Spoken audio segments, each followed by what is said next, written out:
Dr. Odafe Omene, we want to thank you fervently for spending this time with us. The last time we spoke to you was at the Urhobo Cultural Center at Okere, where you and the members of the agitators for the creation of an Urhobo State met with the Urhobo Progress Union. You had an agreement, and then you said you're going to get the necessary signatories before the deadline for submission of your case for the Urhobo State. We want to know, sir, what is the present state of things? Yes.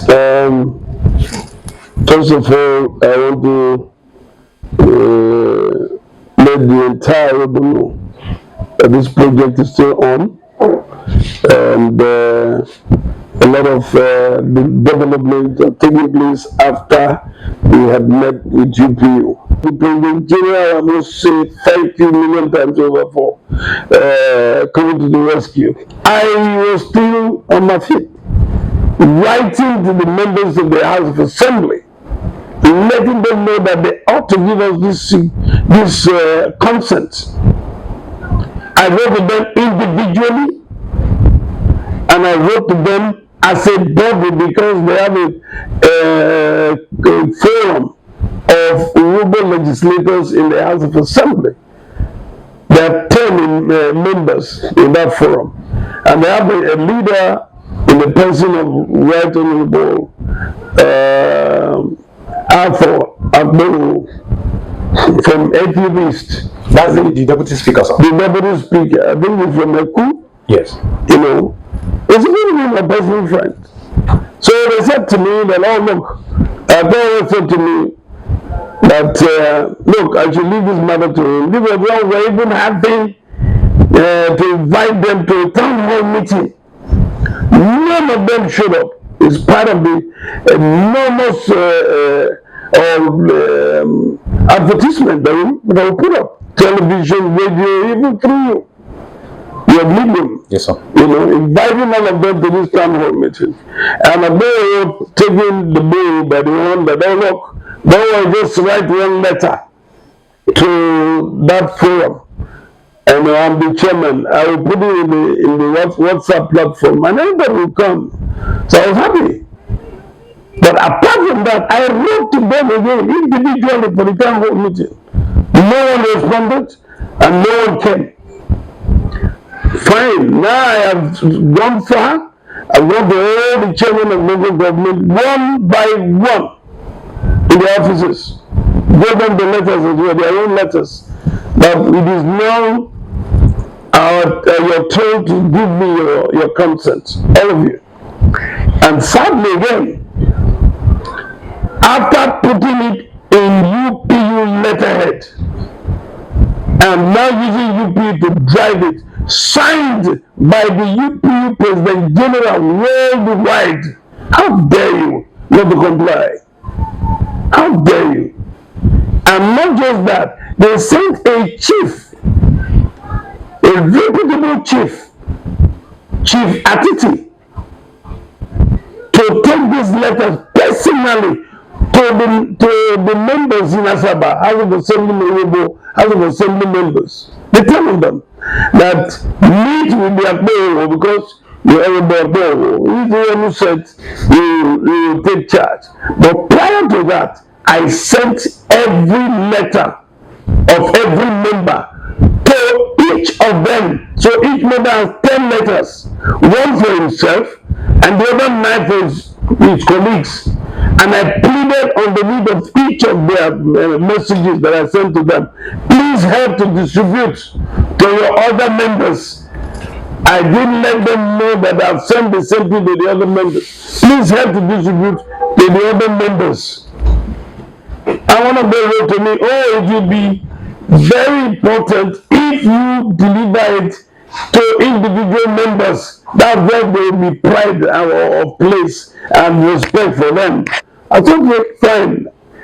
I did not really tell him that. So I had to, ask him, can I have the details of this gentleman? And he said, yes. I said, okay, fine. So I repeated it again. And nobody responded. Now when this chief went to Asaba, after calling on Right Honorable Rero, look, I am on my way with this signature page so that you guys can sign for me. Yeah, come. And the gentleman drove to Asaba, only to get to Asaba to hear from him that he was not around. He asked him to come. Okay, no, what do you do now? Okay, let me confess to you. It is very well that the governor have asked, that you should get in touch with the governor. That they have not gotten clearance from the governor. What? Clearance from which government is very allowed? Did the governor put you there as a legislator? No, I didn't want to even believe it, but because of his personality, I said, okay, so what do we do now? Try and put up a call to some of them, which he did, and they all told him, oh, Akpabio is in charge. And he left. I said, you go to the chairman. And he went around the chairman late in the night. And this chairman, being so patriotic, the 6 of them out of 8 signed our documents. 6 signed the documents, meaning we are over and above the 2/3 requirement. The other 2, they said they refused.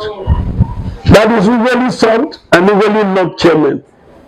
And why did they refuse? They said because they are not too sure. There is no evidence that the headquarters was going to be or is going to be in Ughelli. What trash! I think let's come from there. It's not going to be in Ughelli. So for that, we should not apply for a state for the people of Urhobo. First of all, we used to say Urhobo State, but in the wisdom of majority, they said no. Let us not sound like tribal bigots. That we should use the name Ethiopia, named after Ethiopia River or River Ethiopia.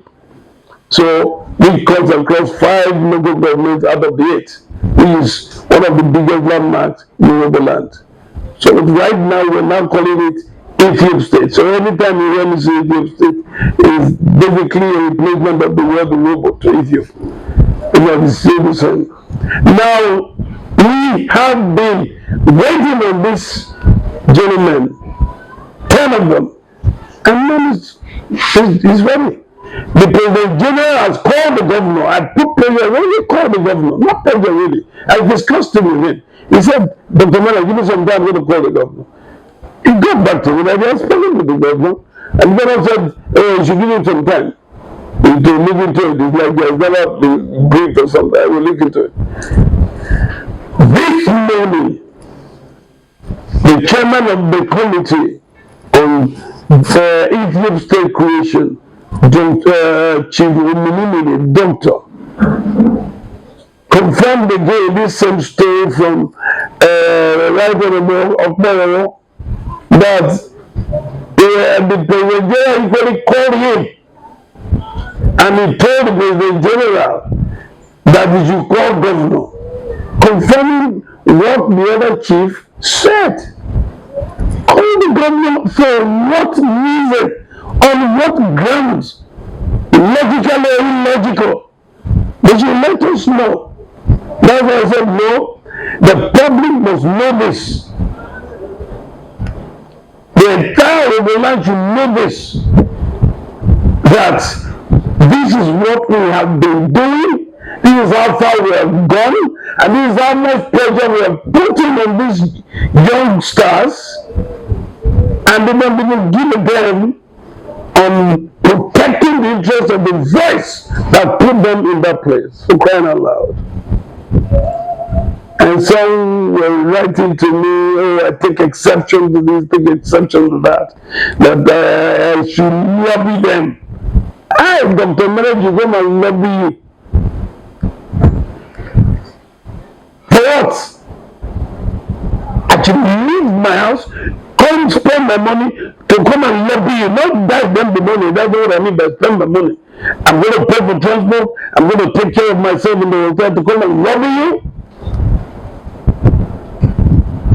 Come on. Am I looking for a job from you? That don't lobby some person so that you can say yes? Or am I vying for one political position to come and lobby you? For you to sign for me? Sign for your people, sign for your father, sign for your mother, sign for your sister and your brothers, and your cousins, aunties, and nieces. These are the people I said you sign for. Of course, I'm part of them, because I'm your brother and your uncle. These youngsters, they feel, oh, if I don't consult governor or something, I don't know, because I have asked them, show me the minutes of the meeting you had with governor where he told you people not to sign, or where he told you people you will hear from me. Convince Urhobo now, use this medium to convince Urhobo that this is what the governor said to you. Confirm it. And we want to know, and that will be on the governor. And of course, you will even bring the name of the governor to distribute. I'm very, very unhappy with this development. But this is where we are, and we're still pleading with them to sign those documents. If you think of where they come from, the interest of where they come from, and who they are representing should be paramount in their minds. So, Urhobo people, on the behavior now, in the House of Assembly, I say, now I can't stand here to walk around it will create a top state, which is Urhobo State. And I hear the governor. I want to allow you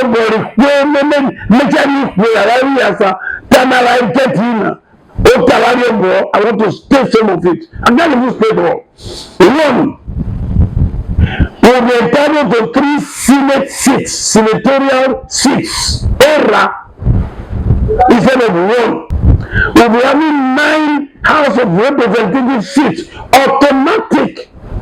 Not just this, I'm talking about Senate 3, House of Reps 9, minimum.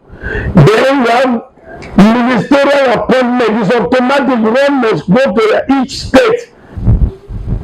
We will have, apart from ministerial slot, we will have ambassadorial slot, compulsory. We will have federal commissioners in federal commissions, different federal commissions, compulsory. They will call their slots on board of parastatals and employment quotas, state quotas in federal government. They are bound. We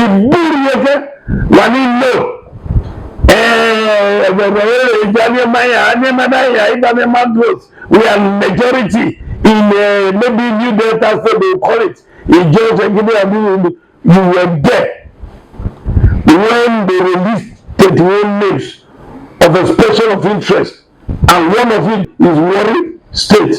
Who is doing Warri State? They want to annex the 2 kingdoms of Warri to be part of Warri State.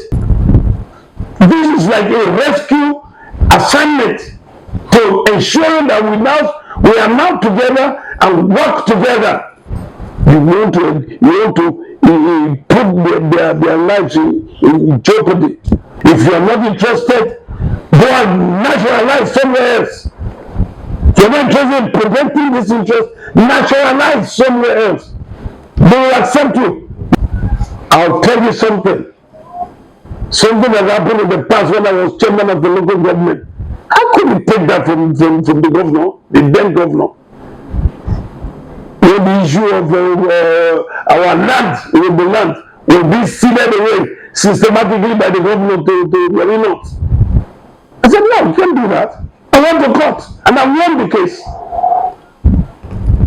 That was even a chairman of the local government to a governor, sitting governor. Then this governor is our own son, is our own brother, father to the younger ones. He said he will tell you not to sign for Urhobo State. That's not, I don't want to believe that unless you give me the evidence. But just in case, God, Mr. Governor, you are listening to me, Your Excellency, remove your name from this matter.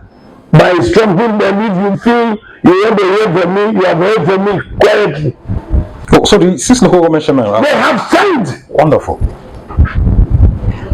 Ekeb West, Ekeb East, Okbe, Uye, Sabele, 6, and there's another one that just They're not. I've signed. They are my heroes. Are they not loyal to the same governor? If you go in the House of Assembly have been instructed not to sign, or you are waiting for the governor to sign, I'm not those people are not waiting for the governor to sign. I don't want to go to the anxiety of the other 2 chairmen that refuse to sign. Let's undermine that. I'm getting my tutor, more than tutor that I require. So that's okay for me. As far as I'm concerned, the college of chairmen have signed. They don't believe. In this case, it's not a question of that. I stop telling them, it's not a political party thing.